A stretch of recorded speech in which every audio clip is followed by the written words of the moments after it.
Unless we say that, forget this thing. So outside of that, we'll just keep going through the same issues. I can see how that would Tuende happen. Meru, tutafute shamba, tukae chini tukule shamba. Tutafute shamba, tukae chini tukule shamba. Na hii mambo ingine yote, ni funny. And in fact, we are now crossing over to Meru. Speaking of. Yeah, speaking of. What a segue. So what happened on Friday is that the High Court and Justice Bahati Mwamuye was listening to a petition that had been lodged by Kawira Mwangaza, the then governor of Meru County. She had moved to court after her impeachment had been confirmed by the Senate. Right. And this was after it had been moved by the County Assembly. And she went to court to say that that impeachment had violated her rights, her constitutional provisions, including her right to a fair trial and public participation. She claimed the process had defied a court order, which was based on matters that were still pending at the High Court in Meru. Now, the Senate went and said, look. It is our legal requirement. A matter is brought to us, but I, as a Speaker of the Senate, I receive communication from the Speaker of the County Assembly saying this is a decision of the majority of the County Assembly members. Okay. I have a job to communicate and transmit the same to the members of the Senate and to start proceedings. It is in law. He says the governor then came to the County Assembly and was given an opportunity to defend herself. So she can't say that it violated her right to fair trial. She got fair trial, and so on and so forth. After reviewing the case, Justice Mwamuye said, I think, Governor, I think we have to call it kubali tu. Okay? So now, for that reason, this morning, the people of Meru are about to usher in a new governor, and this is in the name of the deputy governor. We have two people who are joining us live from Meru, and this is Zipporah Kinya, who is a nominated MCA, and Thuranira Salesio, a.k.a. Omtata of Meru, who is here with us. We're going to start a conversation with the nominated MCA, Zipporah Kinya, who is the one who took this last motion before the County Assembly. Thank you for joining us, Zipporah, and for joining us in this conversation. Just to remind us again, when you took the matter before the County Assembly the last time, what were the issues that you had against Governor Kawira Mwangaza? Thank you very much. The issues that I had against Governor Kawira, thank you very much. The issues that I had against Governor Kawira included 1, violation of the Constitution. Go ahead. The first count was a violation of the Constitution of Kenya 2010 and other laws. Then the second count was gross misconduct. And the third one is abuse of office. All right, Zipporah, could you give us specifics of the abuse of office, for example, like not just the charges, but the specifics of how Governor Kawira did these things? The first one, on the violation of the Constitution, and specifics like 1, arbitrary dismissal of county officers from the service without following the right procedures. And the meanwhile, the CEO of the Meru County Public Service Board without following the procedures, which is that to remove the CEO of the Public Service Board, there must be a vote of over 75% of the members of the County Assembly. So I accused the governor of first usurping the powers of the County Assembly and doing what she's not mandated to do by the Constitution. 2, dismissing other officers who are CEOs of various boards of the county parastatals, including the outcome board, mayors, and others, which actually meant the county to lose funds because the county was slapped with fines of around 4 million because of illegal dismissals, among others. There were other various counties, failure to to implement the resolutions of the county assembly, which included the removing of the county secretary from office and the chief of staff for violation of various laws and also other set laws of the county government of Meru. So that was the first count. The second count on the abuse of office was under the Leadership and Integrity Act, where the governor misled the people of Meru on the issue of the blogger of Meru was killed, and she informed the people of Meru that the MCAs and other members of the public and contributed 86 million for the window, which was not true, and we accused her of violating the Leadership and Integrity Act. Okay. That is gross misconduct. Number 3, there were so many counts, so many specific allegations, or there were a number of specific allegations on abuse of office, which included paying of one, Christas Manyara, a communication officer from the office of the governor, full pay while he was in remand for being accused of killing the Meru blogger Muthiani, popularly known as Sniper. So she violated the human resource management policies. She violated the other laws, public service management laws from the Public Commission Act and many others. So there were many other counts, including use of manual payroll to pay county workers, which is against the PFM Act, and many other specific allegations on abuse of office. Thank you. Thank you.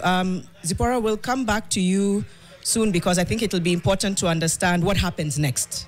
If it's possible, yes. I think to get Thuranira just before we come back to you, and I know he's seated next to you, is just to understand yes. from his perspective, I don't know if whether we'll be able to move to him, just his own thoughts on how this has played out. Thuranira, I think you can hear us and you can get us, and we would really want to bring you into the conversation right now.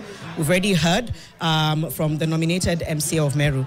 Your thoughts as an activist on the ground, have these followed the right procedures? Do you feel like this was just the final nail in the coffin for Kawira? Do you feel like this has also taken place in a way that really speaks to credibility and openness from the people of Meru? Please, you can hand him the microphone. Thank you so much. Yeah, I have it. Okay. Thank you so much. That's a good question. Maybe probably what you're not also aware is that in that process, I was also fully involved in that process of the impeachment, and it had followed the right procedures that are laid in the Constitution, Article 181, and in Section 33 of the County Government Act of 2012. So the Assembly had clearly followed also the laid down procedures in their standing orders of impeaching or removing the governor from office. Now, the grounds were very clear. Even the public itself had completely lost trust in the leadership of the former governor, Kawira Mwangaza, because when the grounds were brought for public participation, we had 90% of the residents of Meru County concurring with the move of the motion that those grounds were sufficient and enough to enable them to remove the former governor Kawira Mwangaza from office. Because essentially, from what the move of the motion and laid in our motion and the evidence she had given out, it was also very clear from the residents that we were not also getting adequate services from our office. There were no development agendas that she used to deliver to the people, because the development projects that are visible are the ones that have been left by the former governors, that is Governor Peter Munya and Governor Kiraito Moronge. From her, there is nothing tangible that you can associate with our administration. So I think that move was correct, it was right, and the public supported the move of the motion and also the MCAs And when it went to the Senate, we see that they concurred with all the allegations, with all the 3 counts. And she was voted on all the 3 with a majority. Senators said in her packing and going home. She went because it is her right under the Constitution from the Bill of Rights to go to the High Court. She went to the High Court. She was given conservative orders, and the conservative orders enabled her to stay in office until last week on Friday. But the case was heard to its logical conclusion, and the judge, because in the High Court does not look at the specific charges, because impeachment is not a criminal process. It's a quasi-judicial process whereby it is both legal and political. So the court was only looking at the element if the right procedures that are laid down in the Constitution were properly followed. And the judge found out that the procedures that the County Assembly followed, the procedures that were followed by the Senate were properly in line with the Constitution and other statutory laws. And then the judge affirmed that she was properly impeached. Thank you so much. Thuranira, you know, people have talked about this as either being just a political fight that's engineered by some quarters, and they even go as far as saying, but if you look at Kawira Mwangaza and how she's rated by, you know, all these pollsters, she rates very highly as somebody who is performing very well. So I want to ask you, as a resident of Meru, are you to say that the people of Meru are by majority unhappy with the work of Kawira Mwangaza?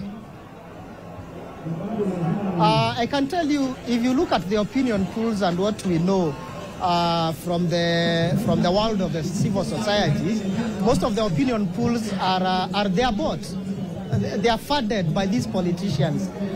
So what the ranking that she was being given was contrary to what is on the ground. I want to give you an example. When she was given the conservatory orders by the High Court, that look and view on Friday when the judge affirmed that she was properly impeached, celebrations were all over, cutting across the county. Personally, I can give it that at least 70% of the residents of Meru County were very happy that she was impeached, and probably 25% were not happy because she also has her own followers, and probably 5% were undecided. We're about to just take a short break, but there's a poll from InfoTrack that specifically gave her an achievement rating of 63%. You're saying that was bought? Precisely. I've ever been involved in such opinion polls in 2022 before the general elections, and I know how they carry these things. They are bought. All right. We'll take a short break, but when we come back, I want to interrogate that a little bit and also figure out what's next for the people of Meru. Are they getting better service now with their deputy? Are they likely to get better service, or are things likely to get better for them? Because at the end of the day, I think that's what matters. Whether it's Kawira, whether it's Isaac, whoever it is that's in power, that's the question that remains. Hashtag remains morning fix. If you have any questions that you want to pose to, of course, Zipporah over there in Thuranira, do use the hashtag fixing the nation NTV. Sorry, you missed a morning fix. Oh, that was muscle memory. Hashtag fixing the nation NTV. And of course, we'll be back just after this. So this morning from 10 a.m., we expect to see the swearing in of a new governor in Nyeri County. And this is the current deputy governor of Meru. Did I say Nyeri? Meru County, the current deputy governor, who is set to be sworn in after the High Court last week affirmed the decision of the Senate to impeach the governor, Kawira Mwangaza. We have on the line Zipporah Kinya, who's a nominated MCA from Meru, who is the one who moved this latest impeachment motion. We have to keep saying the latest impeachment motion because there have been several in the case of Meru. Right. And Thuranira Salesio, who's a social activist, who's been involved in all these attempts to get the governor out of office. And before we took a break, Mariam, you were engaging Thuranira on the issue of governor's popularity on the ground versus on the polls versus whatever. That's right. she does consistently rank quite well. She ranked, for example, 8th in an Infotrack poll from 2023, 8th performing, one of the top 10 best performing governor, and then second best female governor after Gladys Wanga. In 2024, a different poll ranked her very well, for example, for excellence in the road sector, and she was listed among the top performers in county governance and development since devolution. So Thuranira, you're saying that basically these are bot polls. Let me use an example. When she's ranked for excellence in the road sector, you're saying the roads of Meru have seen no significant change in her time, or nothing worthy of ranking her that well.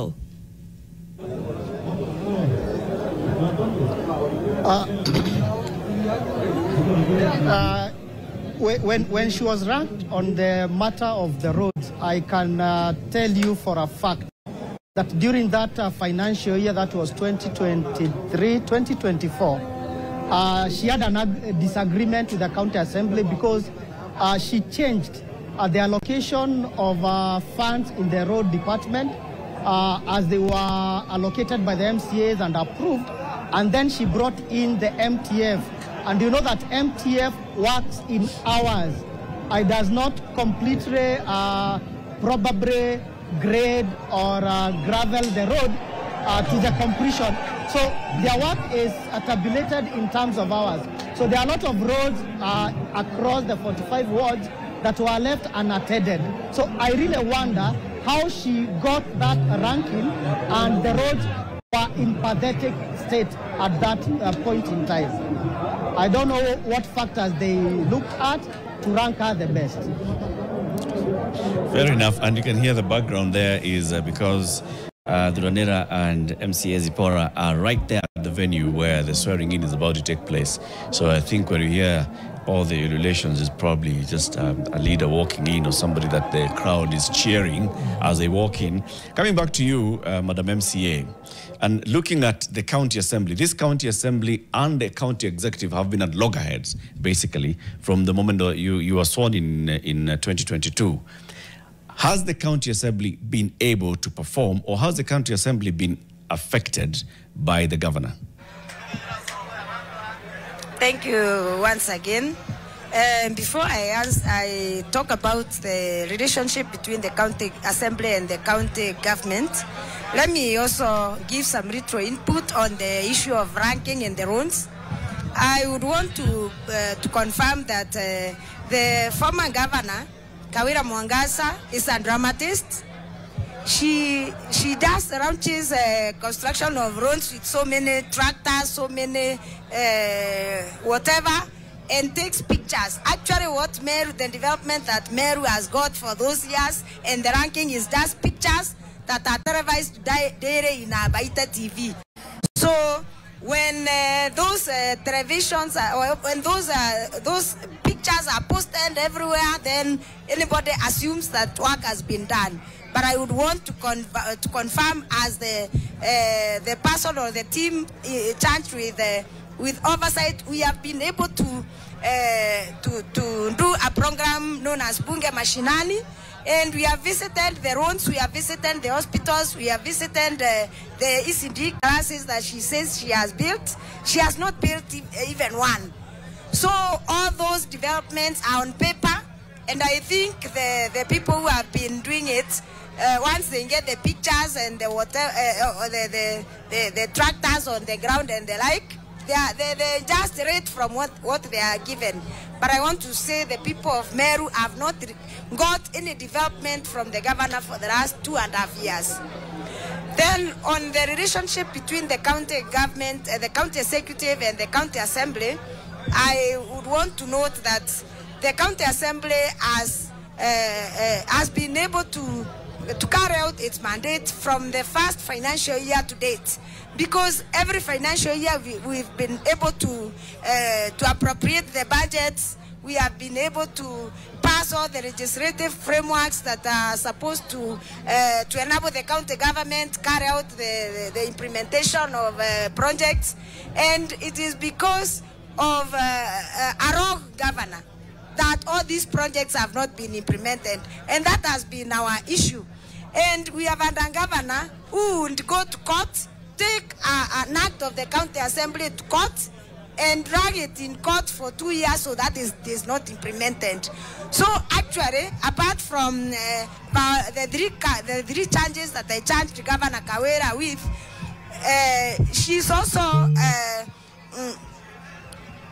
kwa Kiswahili naweza sema ile ukora amekuwa nayo ndio imefanya hii county isiendelee. But as a county assembly, we have been able to legislate. We have come up with so many acts of the county assembly, including the annual development plans, including the other plans. We have been able to execute our mandate to the fullest. But then we have a very dishonest governor who cannot work for the people, lakini anafanya sarakasi na drama na skits. Okay. Madam Zipporah, as well, we still have you. Now we're going to have the deputy governor be sworn in as the governor, Isaac Mutuma.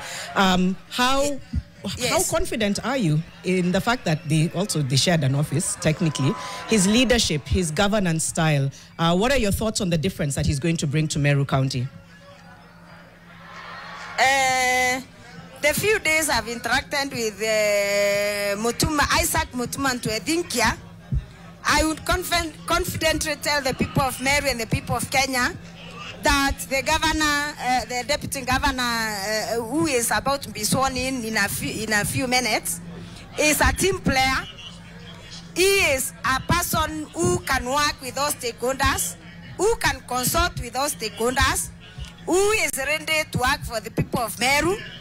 And above all, being a son of Anjorin Cheke, chairman of Meru, the Anjorin Cheke is the Council of Elders, is the highest court of the Meru people. He has been trained, he is well trained, and I find him having the values that a leader should have. I have seen that his leadership skills are quite different. He is actually a uniting factor in Meru, because he is able to talk to every reader.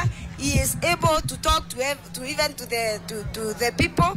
Unlike the former governor who has been on a warpath every day, fighting everyone, abusing everyone, not ready to consult anybody, and it has been terrible. The governor, the deputy governor, in my own opinion, is a man who is humble. Is a man who can talk to anyone. Is a man who is committed to the people of Meru, and he has also suffered just like any other Marian under the leadership of this outgoing governor who has really been very, very, very bad. Zipporah, are you a member of any political party? Yes, I'm a member of the United Democratic Alliance. Is Isaac a member, or is he still an independent? The incoming governor. The incoming governor is an independent candidate. And in Meru, we really do not care about the party so much. We are interested in service delivery to the people of Meru. All right. It's because there was a lot of speculation that some of the wars that Governor Kawira was fighting was because of her status as an independent. But now coming in, what assurances does the incoming Governor Isaac have that he won't also be fighting, wars with the Meru County Assembly? I'm very sure that the fighting between the County Assembly and the people of Meru with Kawira Mwangaza is not about the parties. It is not about the political parties. It is not even about being a woman, as she has insisted. It is about service delivery. It is about obeying the rule of law. It is about working within the precincts of the law and giving the people of Meru service. It is not about anything else. The people of Meru are interested in service delivery and also to see a united Meru, a Meru that people can really be proud of. And that is the bottom line. About the parties, about the gender, about any other issue, I think to us it's an issue. Actually, Jennifer, let's engage a little bit on this issue of the gender, because it has come up time and again that this was a gender fight. And at this time, that a woman is the one who moved this motion before the County Assembly, it's just to mask the whole idea that it's about gender. Are the people of Meru prepared to elect a woman as governor in Meru? Again. Indeed, the people of Meru have no issue with the gender. The people of Meru respect women so much, and that's why the people of Meru are saying service delivery or governance is not about gender. And I would want to take you back to the counts that I talked about, that I charged to the governor, Kawira. This time not a woman, but the governor of Meru with. She did not deny any of the counts. She did not deny dismissing the CEO of the Public Service Board, usurping the powers of the county assembly. Didn't she do it because she's a woman? She did not deny misusing public funds. Didn't she misuse public funds because she's a woman? Even if it is a man who misuses public funds, still I would preach, because there is nobody who is around to violate the constitution because he or she is a woman. So the issue of gender is just a scapegoat. And all through this impeachment process, there is nowhere that Governor Kawira Mwangasa disputed any of the allegations or any of the counts. So she only kept on saying, I am a woman, people of Meru do not want a woman. But you know, when the governor was elected, she was not elected because she is a governor. She was elected to serve, and she was elected to serve within the law. So any violation of the law does not know a woman, does not know a man, does not know a girl, does not know a boy, but it is a violation of the law. Okay. I'd like to bring in Thuranira again. To just talk a little bit about insights that are being gained from the experience, just regarding checks and balances of county governance. What do you think has really been gained throughout all of these different impeachments and now this final nail in the coffin, as I called it, with regards to county governance in Meru? Excuse, come up again, please. No, I'm asking... Come up again, please. Okay. Your thoughts on the insights that are being gained from this experience. What are your thoughts on that? The experience, I think it has been a learning process. Meru has lost for almost 2.5 years because of the incompetency of the outgoing governor. And I think the incoming governor has learned, because he has seen the reasons why his former boss has been impeached. And I think he will not tread on that route. And if you see, there were 5 attempts. And if Kenyans can remember, during the first impeachment motion, she was well advised by the senators that formed the committee that investigated the allegations. Especially we remember the words of one Senator Tobiko. But you see, it's as if Kawira never learned or was not ready to learn and made our own mistakes. So this time round, we know we have a leader who can listen, who has seen, who has learned, who can consult, and is ready to work with others, and is ready to involve others in teamwork, so that Meru can recover at least what has been lost in the 2.5 years. Thuranira, as a resident and a very active resident of Meru, do you think the people of Meru have confidence in the county assembly? Excuse? Do you think the people of Meru have confidence or are happy with the county assembly, the members of the county assembly? Totally, they have confidence with the county assembly, because if you see the roles of the county assembly, they are just 3: legislation, representation, and oversight. And the MCAs have totally discharged the 3 mandates without fear, without favor. And when you look even at the impeachment motions they have been carrying out, they have been supported by almost 70% of the residents of Meru County. Therefore, they have full support of the residents, and the residents are happy with the work they are doing. I can tell you that is for free, because when you look at in 2013, when we came for the elections of 2017, we had only 9 MCAs who went back out of the 45 elected MCAs. In 2022, we have only 9. I can tell you for free that come 2027, we shall almost have 20 of them going back again because of the good job that we have done. What do you use to base to judge that? What is your yardstick? My yardstick is just the relationship between the residents of Meru County and the MCAs. There is no any other time the residents have, and if you look at the website of the county assembly, have petitioned, various petitions against the executive. Even the ouster of the CEC last week on Friday, it was out of a petition that was presented by the residents of Meru County that was signed by almost 3,000 residents of this county. So the residents have full confidence in the work of the MCA. All right. Thank you very much, Thuranira. We can see now the activities there are gaining. Yeah. Mambo yamenoga. Kimeshika huko, watu wameamka sasa kuimba. Right. Thank you very much, Thuranira Salesio. He's an activist, a social activist, resident of Meru County, and Zipporah Kinya, nominated MCA. She's the one who brought this latest motion to the county assembly to have Governor Kawira impeached. Indeed, Governor Mwangaza was impeached by the Senate. She went to the court to challenge that, and the court on Friday declared that there was nothing wrong with the impeachment by the Senate.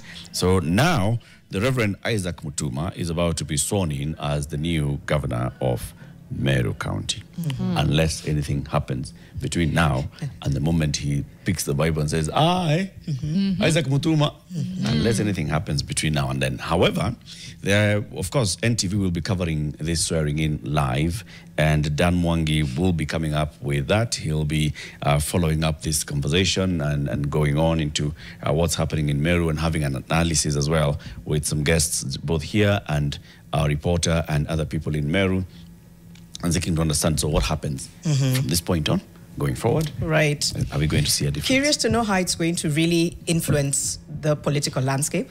I think it's a very interesting time, Right. just sort of like a year and a half or so to the election. I believe the political landscape is already beginning to take shape, sometimes National intentionally. or Meru? Both. Meru, but then also national. I think so. Sometimes I feel like you can't really separate the two. True. I could be wrong. But Have we set a precedent? And is it a good precedent? Is it a bad precedent? That's my question. 2, the seriousness with which we take the Meru County government. Has there been any reduction or like, because one impeachment attempt is like, okay, we are unhappy about something. 2 impeachment attempts, wow, they're really unhappy about something. A 3rd impeachment attempt, a 4th. sends a very strong message. It does send a very strong message, but I don't know if it also takes a bit of credibility away from the county assembly, so it looks more like a witch hunt and less like. But why would it be? Why would it look like a witch hunt? Why not? Why not like it's a truly determined people who feel that there's a right. There's a right to do this, and then we must keep doing what's right until we get. No matter how relentless it is, I can see both points. Okay, because it does come across as a witch. It's so incessant. It's almost it's really really incessant. I'm joking. Yeah. when you have like two years to an election and you're still there impeaching, it's like, okay, when do you do the work? I'm not going to go into the petition and of course its merits and demerits and whether those were. I'm just like, it's so incessant. I do get their role is oversight, and they're saying we did our job. Our job is to oversight, and we were incessant and we were persistent. Yes. But to what extent? Let's see how the transition plays out. I think that will answer a lot of questions. They've spoken very highly of the incoming governor. They've spoken about his abilities. They've spoken about his interest in really building that part of Kenya, and that now we just wait and see, so that they can come back and say, we told you. Yeah, true. It's not in our heads. I am really hoping that the lesson that we take out of this is that persistence. I really for the right hope, things. Yes. I really hope that that is what we take out of this, that it doesn't matter. It doesn't matter how many times, how long we shall keep doing it, okay? If we believe that we are right. Because you see, they're not just doing it and leaving it there. We believe we are right, we bring it up, we vote, we take it to the Senate, we go and defend it in the Senate, it flops, we come back. Yeah, we do round We two. start again. We take it to the Senate, we come back. And we do it start again. And I hope that we take that actually to the community level, where Kinya Jane insists that this Gatina dispensary is going to serve us. We shall go to the county government, we shall go to the national government, we shall tell us, oh, unajua budget, and then we'll come back. We'll come back, yeah. Until it works. Was the Senate strong-armed? When? In the last time or the first four times? The last time. The last time. Because how do you shut down this impeachment once, you shut down this impeachment twice, a third time. At some point, did they just get like, okay. Doesn't look like they did. I think they would have gone they would have gone on. Yeah. I really do. Okay. Again, is it part witch hunt, but is it part saying, no, we're relentless about the leadership we want. And until we get what we want, we'll keep going. And whether now we can take that energy to a lot of the other areas of service delivery that we deserve. I'll take the lesson. You take the lesson.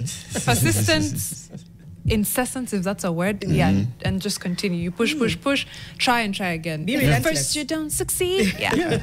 Plus, there are structures that will make sure that a witch hunt is then nipped in the bud, right? And that's why you start, you bring a motion before to the assembly. Then the assembly has to consider that motion, and you must convince a majority to vote with you to pass the motion. Right. Once you've gotten a majority to vote with you, take it to the Senate, convince the Senate, and let the majority of Senate vote with you. Okay. You know?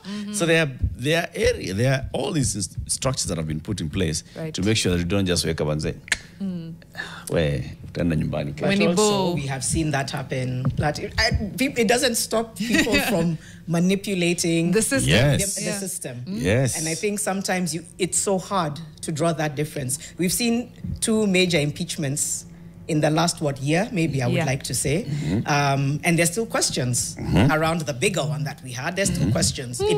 It was followed through with, but that's where people begin to get nervous, is I cannot tell the difference of whether this is a manipulation of law, this is a witch hunt, or this is really about removing somebody who's not serving us and putting somebody who we believe has credibility. That's what makes people nervous. And that's where the checks and balances come in. 100%. You see, because you're moving it from one to the next, okay? You expect that in the case of the deputy president, for example, deputy president, the impeachment, the county assembly in this case is the National Assembly, okay? Yeah. 349 members. Get 2/3 of 349 members to vote yes with you. Yeah. Take it to the Senate. Get a majority. You know, there are structures.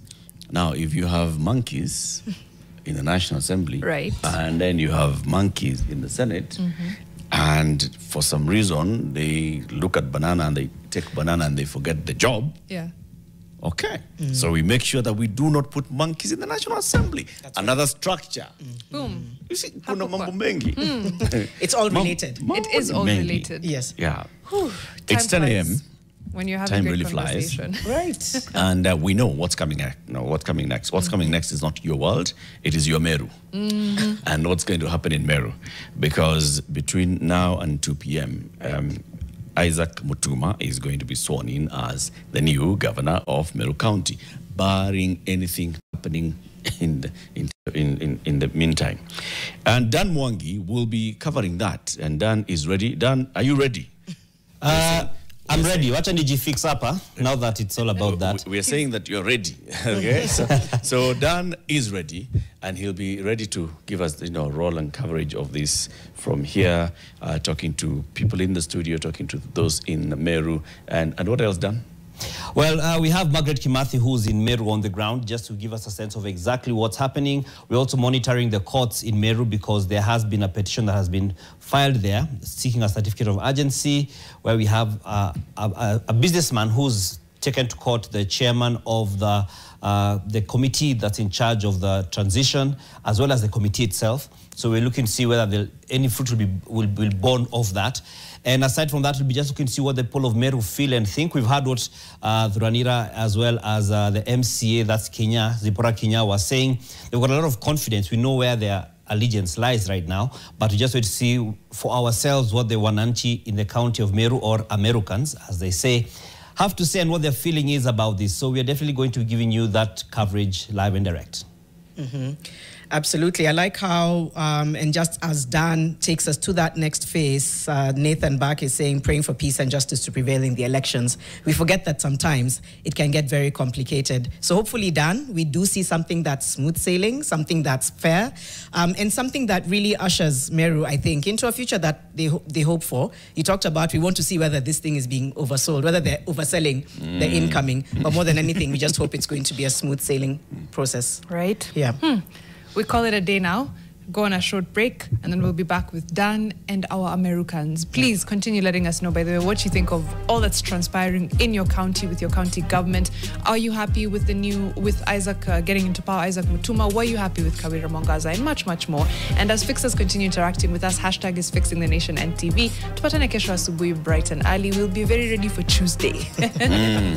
Tuesday. Tuesday. Tuesday. Tuesday. See you. It's 3 minutes after 10.